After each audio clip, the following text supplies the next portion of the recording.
Yeah, so, okay, so we'll hit on that. A lot of kids are doing it, using it now. Do y'all remember when you were in high school and you had those friends who wore one set of clothes when they were going to a dance to leave their house, and they had another set of clothes in their backpack to change into once they got to school? That's what kids are doing now. They're still doing it, I bet, for school dances, but they're also doing it online. Check out your kids and ask them if they have any friends who have multiple Instagram accounts. So Instagram is just a social media app, and where they're doing exactly what you said. They have one social media that their parents know about, and they're the one that their friends have, but then they have another one that's secret, and that's where they post a lot of the illicit activities if they do that, or just funny things that they think are funny to a 14 to 17-year-old. That might not be the best thing to attach to their name. Fortunately for them, they're creating separate emails, so it's not connected to their email account. Unfortunately, it is connected to their ISP, so like the internet access that you have. It's still connected to the telephone that they posted from. So right now, those aren't readily searchable. I guarantee you, eventually, those will be very readily searchable. That you can tell exactly who posts what from where. Right now, you already see it. I mean, you see people getting caught posting racist memes, which is like racist images, misogynistic images from fake accounts, but as soon as you get a police report for it, they have a search warrant and they can reverse search and find out exactly which computer, exactly which phone it was sent from. So that just jumped from, you know, a kid having a separate Instagram account and doing illegal things on it, but some of the friends I have, I know one of them's a prosecutor, and he says we have very similar jobs. I search people's social media accounts to see if I can work with them and if I want to. He searches people's social media feeds to find evidence. And that's what he's doing, because it's all still there. It's all readily available.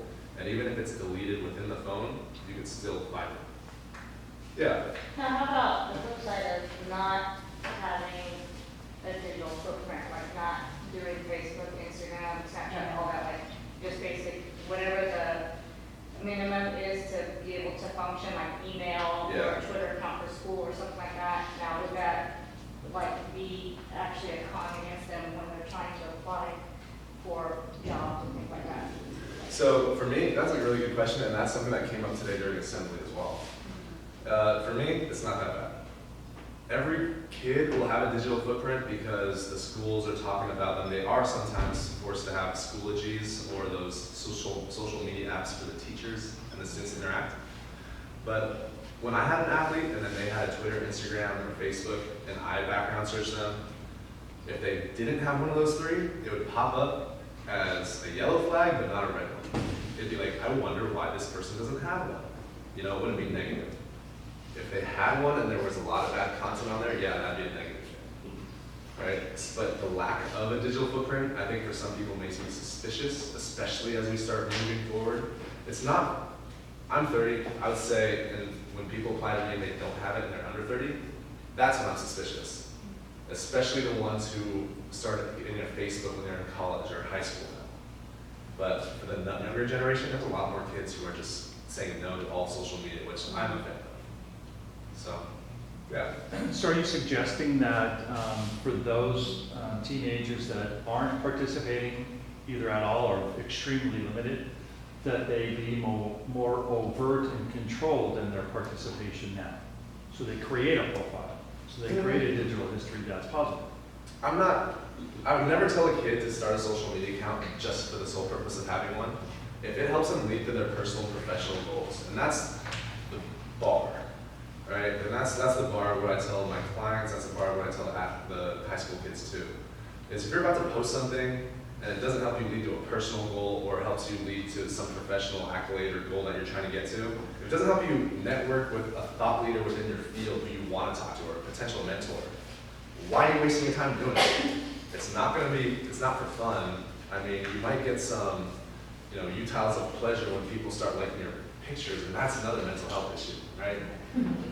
I'm saying it like that because it is, and one of the biggest disconnects, especially from parents and their kids is right now y'all can see that social media is an asset, it's a tool. It's something that you do. To these kids, it's an extension of their emotional selves. So the first thing they do when they wake up in the morning, open up their phone, check their messages, they check their Twitter, they check their Instagram. They check their Snapchat and snap anywhere between 3 and 20 people every morning of their life. That's not healthy. It's not healthy waking up to that.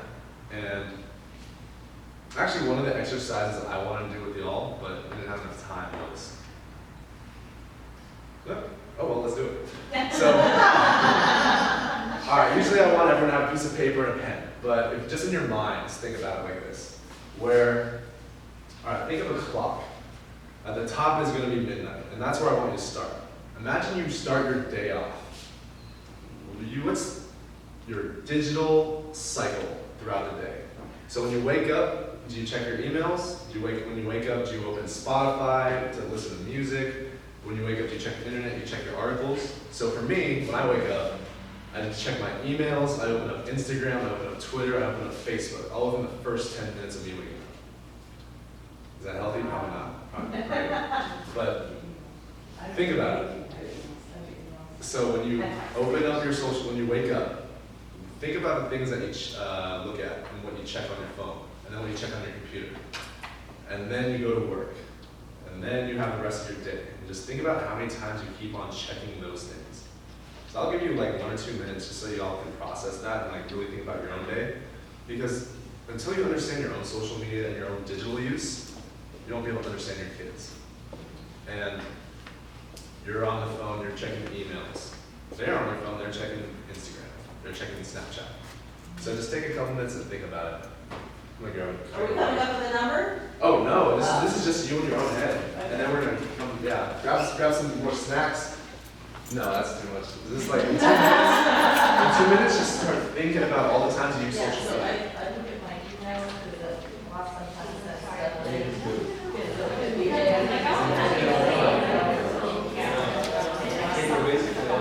Presentation change.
start thinking about their social media use throughout the day?